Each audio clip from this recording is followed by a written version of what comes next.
You maybe have not heard of him, but I'll tell you what, once you hear of him, you will not forget him. He is an amazing guy. He's an international scholar. He's a speaker. He's an author. He has a YouTube channel with 800,000 plus YouTube fans. He is an author of over 20 books, just 3 of them: The Return of Christendom, The New Nationalism, and Classical versus Modern Education. I'd like to introduce you to my friend, and I agree that he is going to become your new friend. Please help me welcome to Houston, Dr. Steve Turley.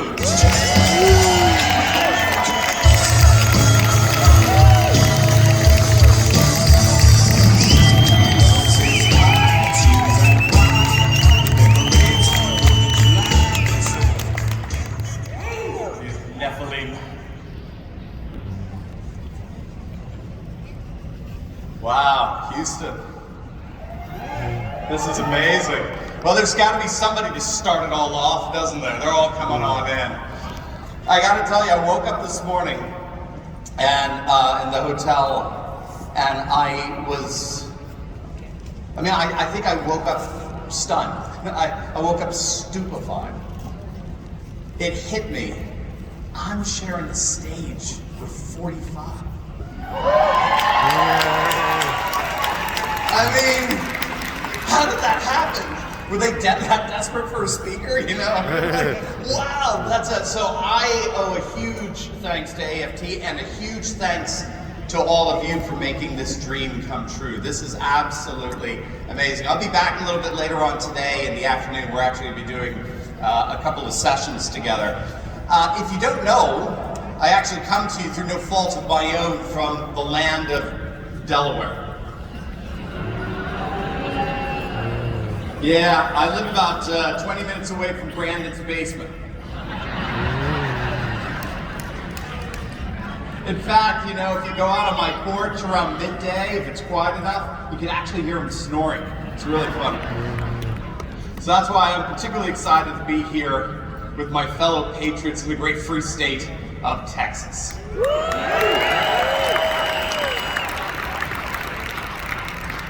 But we all know that freedom is under assault like never before. What is this? What is this? See, this is why I love you, because not one person called it a mask.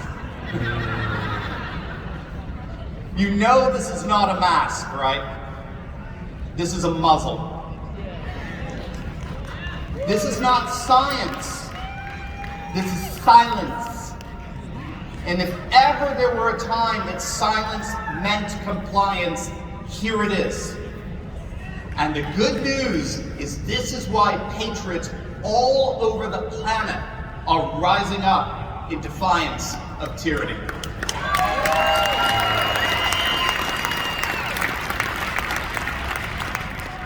It's true.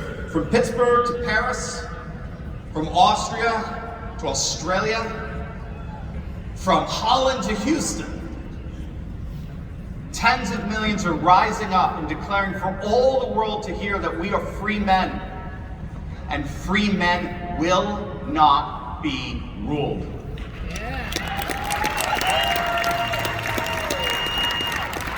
This is who you are. You are at the very heart of this worldwide revolt, this global uprising. You are the heroes. You are my heroes who refuse to stand idly by and allow our supposed representatives turn into despotic tyrants, hell-bent on crushing the very values of faith and family and freedom that have served as a beacon of hope for countless lives all across the globe. And this is why you are a threat. You represent the single greatest threat to the permanent political class that hates our values, that despises our concerns, and that rules according to their own interests at the expense of the interests, values, and concerns of the people. And so, patriots are rising up all over the world like never before. But I know, having spoken with a lot of you across the country, I know there's some of you who are still despairing. You're despairing over the fact that we really are facing a very formidable challenge right in front of us, and we know that. It's a very, very formidable challenge. But what I want to do is I want to encourage you that you are part of a worldwide uprising of heroes who are fighting back and who are winning. Winning, winning, winning, right? Has anyone ever heard of something called the Stockdale Principle? It's a brilliant principle. It's named after Admiral James Stockdale. He was the highest ranking naval officer to be a POW during the Vietnam War. He was captured and imprisoned for 7 years, tortured over 20 times. And when asked, how did you survive? How did you get through all that? Stockdale said there were two kinds of people that did not survive. The first one was the blind optimist. The blind optimist is the one who said, we'll be out by Christmas. Okay, well, we'll be out by Easter. All right, well, we'll be out by summer. All right, we'll be out by Thanksgiving. We'll be out by Christmas. And the naive optimist died of a broken heart. But then there was also the unrepentant pessimist, the cynic, who said, we'll never get out of here. We're never going to win. And the cynic died, crawled up in a corner, naming his rats. What Stockdale said is the way you get through the challenge like that is you take on and assess in the most accurate way imaginable the dire circumstances that face you.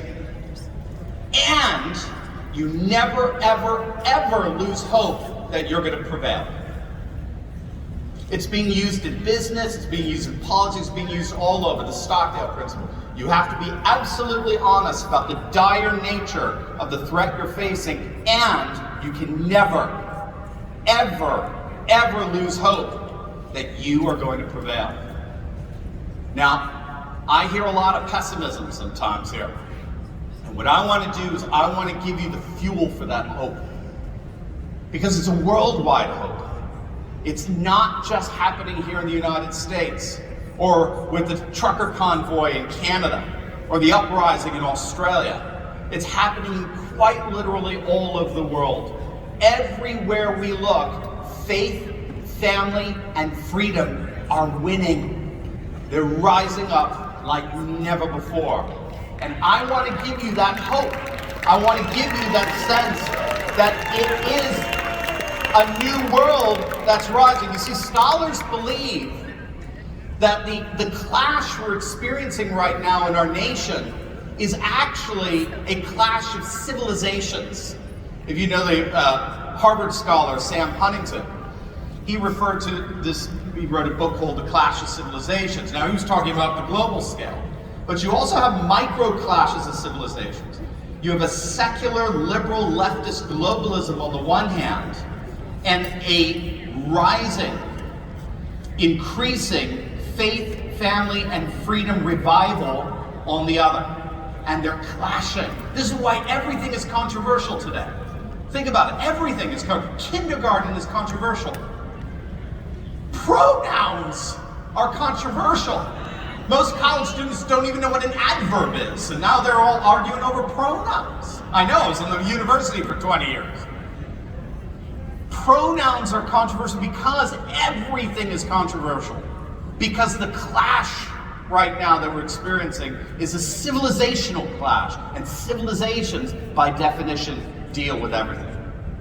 I want to give you a sense of the civilization that's rising with you at the center.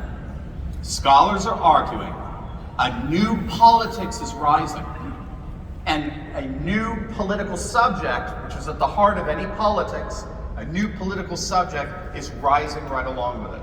And you know what the new political subject is, right? Right, so in communism, it was class. an economy, and fascism, it was race. There is a new politics rising all over the world, where the new political subject is patriots. Did you say privilege? Someone said privilege. No! That's the other side. That's the losing side. Patriots are the new politics. Patriots represent the new political paradigm. Let me show you. Again, you got to keep in mind, this is why every day, my YouTube, Rumble, all that sort of stuff, every day I celebrate you as my heroes, because you are the ones that are enabling this new world to rise up. Let me show you. Faith, family, freedom. How many, by a show of hands, attend a church or a place of worship as regularly as you can? This is not confession time. If you don't listen to the guy next to you. I go twice a week. No. As regularly as you can, as often as you can. Pretty much everybody. Good. Did you know that right now you're part of what scholars believe to be the single greatest religious renewal the world has ever seen? It's happening right now. No, CNN doesn't talk about it. CNN talks about other things. Let me show you. According to the World Values Survey, which is the single largest sociological database in the world, 4 out of 5 people on the planet, that's 80% of the world's population, ascribe some kind of conservative allegiance to one of the major historic world religions. In sub-Sahara Africa, where the population growth is the fastest in the world, Christianity is actually growing faster than the population growth, suggesting massive conversions.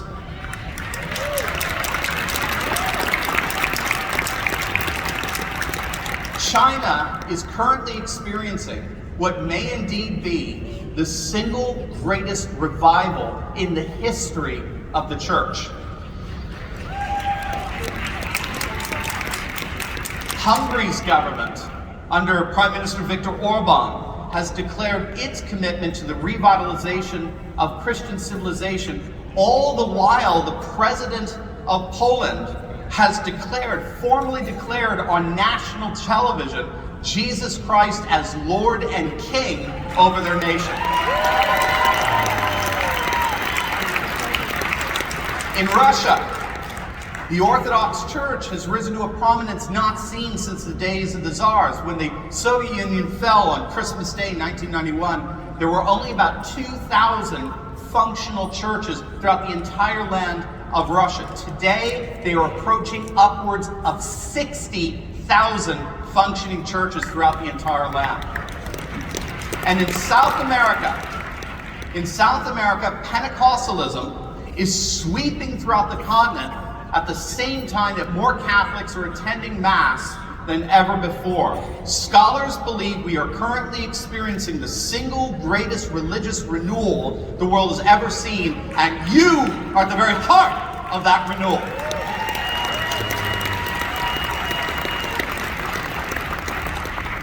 Oh, we're just getting warmed up. Faith, family, freedom. I'll circle back, Saki, to family in a moment here. Let's talk freedom. Scholars are noticing that this religious renewal is actually awakening what they're calling a parallel polis throughout the entire world. It's a fascinating term. The parallel polis is a term that goes back to the 1970s and 80s with a bunch of Czechoslovakian dissidents under the Soviet era, particularly Václav Havel, Václav Benda. And, the polis is that term we learned in history class to designate the ancient Greek city-state, right? So we have Annapolis, for example, a parallel polis. And the basic idea of a parallel polis is this. When your dominant institutions have become so corrupt as to be irreparable, it's incumbent upon patriots who love liberty to build parallel institutions, parallel structures, so as to enable people to live out truth and thereby expose the dominant, corrupt institutions to be what they actually are, which is a lie. Take, for example, what's going on right now in, say, alt media sources? Again, by a show of hands, how many of you use alt media? So we're to Breitbart and Epic Times and Newsmax and so forth, right? Václav Havel, Václav Benda both believed it was absolutely essential to bypass the statist propaganda with an alternative news source in order to have a parallel polis flourish. How about some old tech? Are using Parler and Rumble and Gab and so forth as substitutes to Facebook. Again, according to these founders of a parallel polis, has said that these alternative mass communication networks are essential for a flourishing parallel polis. How many of you are homeschooling your kids? How many of you are doing some kind of alternative to public education? Do you know homeschooling has shot up 700% in some areas over the last year? Before the whole COVID thing, only about 10% of our kids were being educated in some way other than public school. Today, that number's hit over 25%. It's grown astronomically. And again, that's a parallel education. That has nothing to do with all things CRT and all the woke nonsense and the like. In our Courageous Patriot Mastermind we've been meeting in Houston actually over the last couple of days, our members are learning how to intentionally build a parallel polis in their own lives and then hook that up with the wider parallel polis that's going on all over the world. And just so you know, within 10 years after the parallel polis project began in Czechoslovakia during the Soviet period, within 10 years, the Berlin Wall fell. And Václav Havel himself was elected president of his newly freed nation. But I saved the best for last. We now know that this parallel polis is in point of fact going to overtake the current woke economy. By a show of hands, let's have some fun here. Remember, faith, family, freedom. By a show of hands, how many of you are parents of at least one child? Okay, busy. How many of you keep them up? How many of you have at least 2 kids? 3. Ooh, they went down. 4. Okay. 5. Okay, good. I gotta put mine down. I'm done at 4. 6. No 6s? I know somebody here is going, oh, okay, all right. Oh, look at these guys. They look tired. They're like, I saw you at the bar last night. 7? 8? Anybody's 8? Over here. 8 kids? Oh, look at you there. Oh, 8. 9? 10? Dude, you're a machine. 11? Yeah, right. I just heard she's the machine. Not that's true. Our contribution as men is pretty pathetic. Right. 12. 13. 14. Or was it 13? Going once, going twice, soul to the very tired man and woman with 13 kids. Oh, that's unbelievable. God bless you guys. Now, why am I doing that? Can you imagine me asking questions like that at a feminist rally? What kind of answer do I get from, the DC Women's March and their stupid pink hats and all that, right?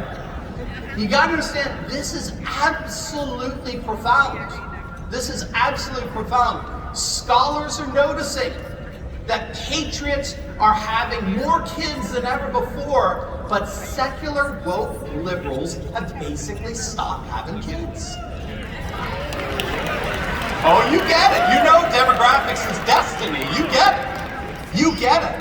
And this has profound implications over time. There has been a number of studies, particularly Eric Kaufman of the University of London, that are making the argument that we are just a few years away from what they say patriots, conservative patriots, quote, taking over the world.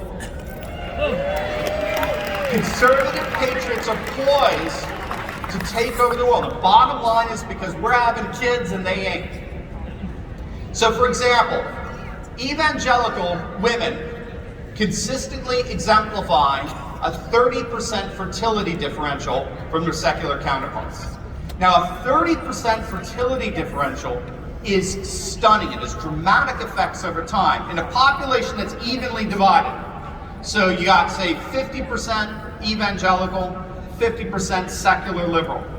With that 30% fertility advantage, that 50-50 parity ends up in one generation, in 20 years, becoming 60-40.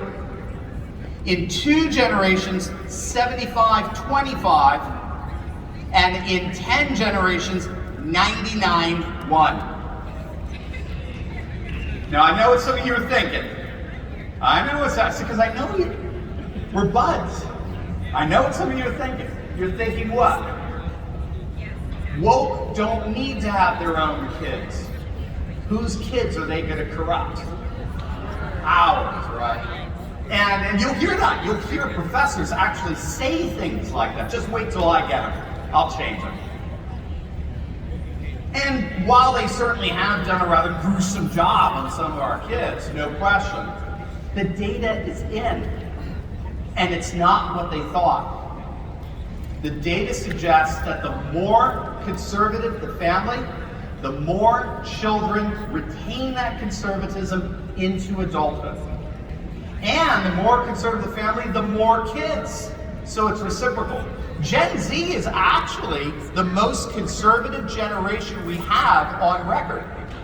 There's a British study that found that your average 18-year-old is as likely to be a conservative as your average 40-year-old. Absolutely fascinating stuff. We have some other data. Amish. The Amish double every 20 years, and I assure you, it's not because of conversions. They are doubling because they're having lots of kids, and the kids are staying in the faith. Same with conservative Mormons, who vote 99% Republican. Conservative Mormons grow by 40% every 10 years. Now, both groups exemplify these growth rates for well over the last 100 years. There is no indication at any point that they're going to stop these growth rates. Do you want to take a guess how many conservative Mormons who vote 99% Republican demographers project will be in this country at the end of the century, just decades from now? 300 million. It's literally the size of the population of the United States. And then just 2 decades after that, they're going to be joined by the Amish. They're expecting 300 million Amish. I don't know where they're going to put all the horses and buggies. So the United States is fast becoming conservative, evangelical, Mormon, and Amish. I know there's a joke in there somewhere, 3 guys walking a bar, but the Mormon messes it up. By contrast, secular liberals consistently exemplify a fertility rate that's under 2.1 replacement level. And as such, starting in the year 2030, less than 8 years away, in 2030, they're going to begin the steady dwindling to no more than 10 to 15% of the population.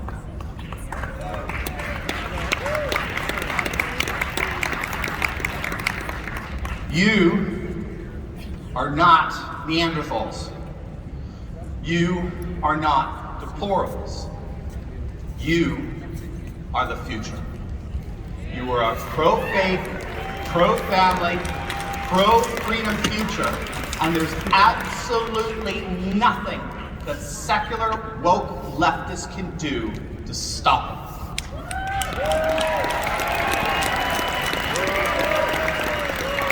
I want to close with one of my favorite scenes from one of my favorite movies. Do I have any Lord of the Rings fans in the house? Yeah. This is from The Two Towers, the second of the trilogy, and this is where it's towards the end. It's actually not in the book, so Peter Jackson did a really good job of this in the movie. Frodo's traveling, trying to get rid of this evil ring in the fires of Mount Mordor, or else Sauron the evil spirit of Mordor is going to take over Middle Earth, and he's facing all kinds of life-threatening adversities. And finally, he just falls apart, and he begins to despair. And he looks at his companion, Samwise Gamgee, and he says, "I can't do this anymore, Sam. I can't." Do you remember what Sam says to him? "I know, Mr. Frodo, I know. It's all wrong. By rights, we shouldn't even be here. But we are. But it's like the great stories, Mr. Frodo. The ones that really mattered, full of darkness and danger they were. And sometimes you didn't want to know the end, because how could the end be happy? How could the world go back to the way it was when so much bad has happened? But in the end, it's only a passing thing, this shadow. Even darkness must pass. A new day will come. And when the sun shines, it will shine out all the clearer. Those were the stories that stayed with you, that meant something, even if you were too small to understand. But I think, Mr. Frodo, I do understand. I know now. Folk in those stories had lots of chances of turning back, only they didn't. They kept going, because they were holding on to something." And Frodo looks at him. "What are we holding on to, Sam?" And Sam leans forward and looks directly into his eyes. "That there's some good in this world, Mr. Frodo, and it's worth fighting for."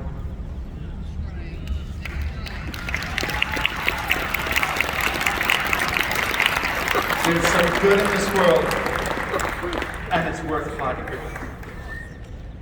There's no need to despair.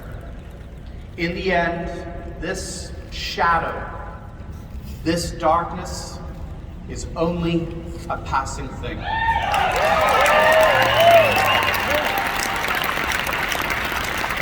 A new day really is dawning. And when the sun shines, it'll shine all the brighter. You are the heroes who are awakening that dawn.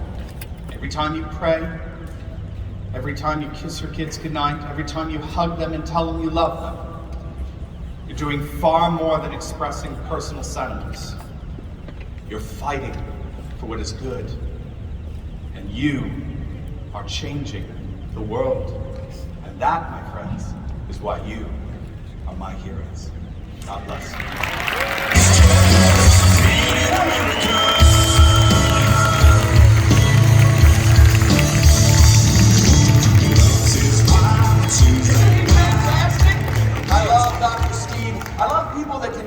Like something that you can quote to Tocqueville and then People magazine right after that, bring it down for the rest of us. Well, we're going to keep moving because we've got some folks that you